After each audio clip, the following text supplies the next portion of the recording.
अस्सलाम वालेकुम की हाल चाल। उम्मीद ठीक ठाक। आज मैं बनाने लगी सी बड़ी जल्दी बनने वाली मज़ेदार जी एक डिश। और डिश हैगी है साड़ी मूलियां ते पालक। बड़ी जल्दी झटपट बन जाऊगी, बड़े ईजी वे ना बनाने लगी हाँ।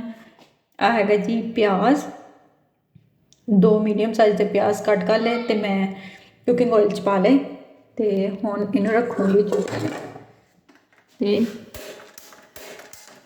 मेरे चुल्हे का बटन खराब हो गया है।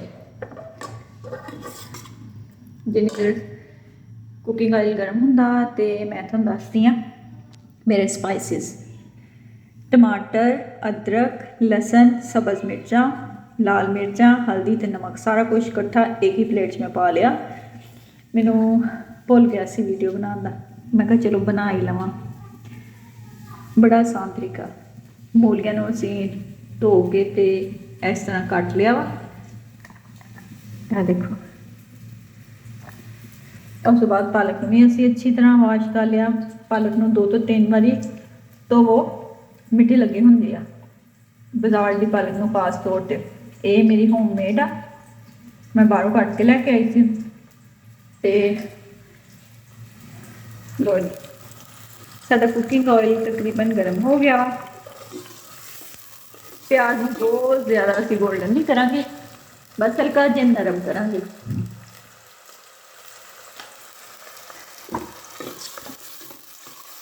जिदा ही साडा प्याज जिहड़ा वा हल्का जिहा नरम होएगा, असी फौरन दे विच अपना जिहड़ा ना मसाला बना के रखिया वा, टमाटर, हरियां मिर्चां, लसन, अदरक ते बाकी स्पाइसिस विच पाए आ, वो इहदे च पा देंगे। बड़ी ही मज़ेदार डिश बनती है ये, बड़ा ही जबरदस्त सालन बच्चों नूं वड्डियां नूं सब नूं पसंद आंदा वा। ते मज़े की गल है सुबह टाइम तुसीं इस मूलियां ते पालक वाले बच्चों नूं नाश्ते विच पराठे भी बना के दे सकते हैं।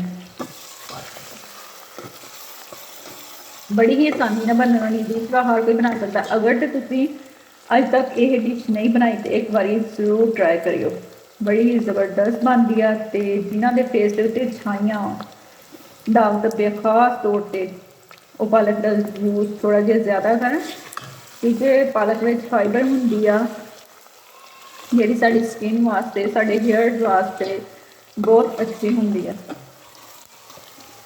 साडे प्याज का बिल्कुल लाइट जिहा कलर चेंज होया वा, तुसीं देख सकते हैं। ये हैगे ताज़ा प्याज आ रहे अजकल वाइट कलर के, वो वाली मैं प्याज लई आ।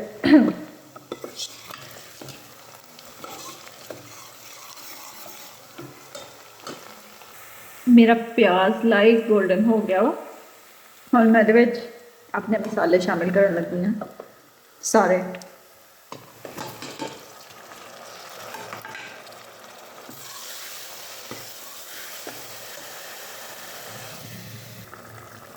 इस मसाले नूं ज़्यादा देर नहीं भुनांगे, 1 ਤੋਂ 2 मिनट फ्राई करने तो बाद असीं इहदे विच अपनी सब्जी शामिल कर देनी आ, मूलियां ते पालक।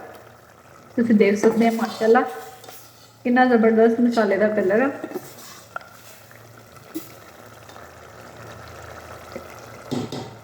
इन्हूं असीं 2 मिनट कर देवांगे कवर।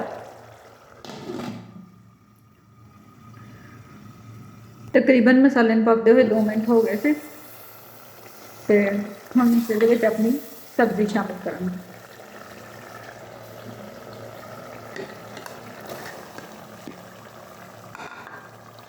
मूलियां को अच्छी तरह मिक्स कर लांगे ते हुण असीं नाल ही अपनी पालक भी शामिल करना, क्योंकि मूलियां ने भी पानी छोड़ना ते पालक ने भी। जिहड़ा पानी पालक छोड़ेगा वो मूलियां शामिल होके एक ज़बरदस्त टेस्ट बनेगा ते मूलियां भी गल जाएंगियां ते पालक भी खानी।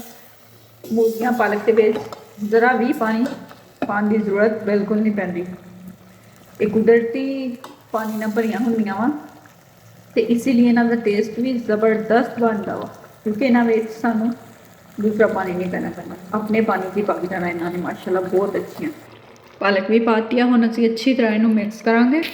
मूलियां ते पालक मैं अच्छी तरह मिक्स कर लिया, हुण इनू कवर कर देंगे 5 मिनट वास्ते।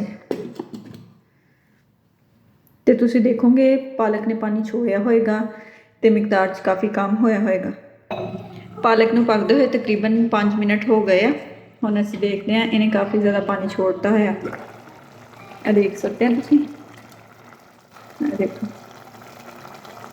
कुछ पालक का पानी तो कुछ मूलियां का।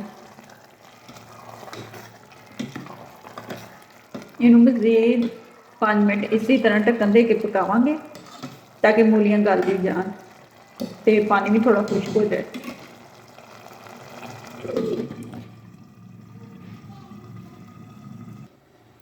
तो साड़ी हांडी पकते हुए तकरीबन 10 तो 12 मिनट हो चुके हैं।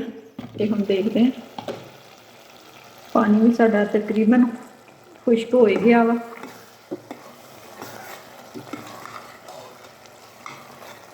तो मूलियां भी साड़ियां बहुत अच्छे तरीके गल गई। ए देखो ए चम्मच लगाया तो ए टुट गई। इन्हां दा कलर जो गल जांदियां ना वाइट तो इस तरह हो जाता ट्रांसपेरेंट, इस तरह।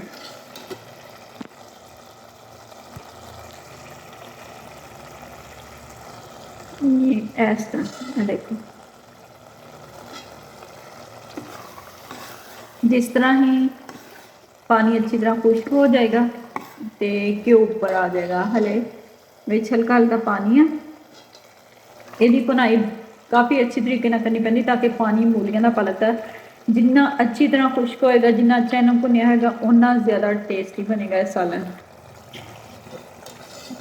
ये माशाल्लाह तुसीं देख सकते हैं पानी बिल्कुल खुश्क हो गया वा तो साडे मूलियां पालक रेडी हो गए। ए देखो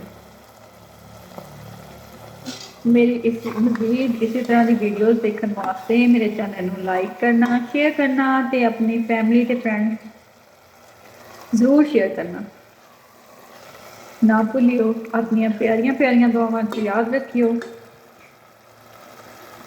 अल्लाह हाफिज़।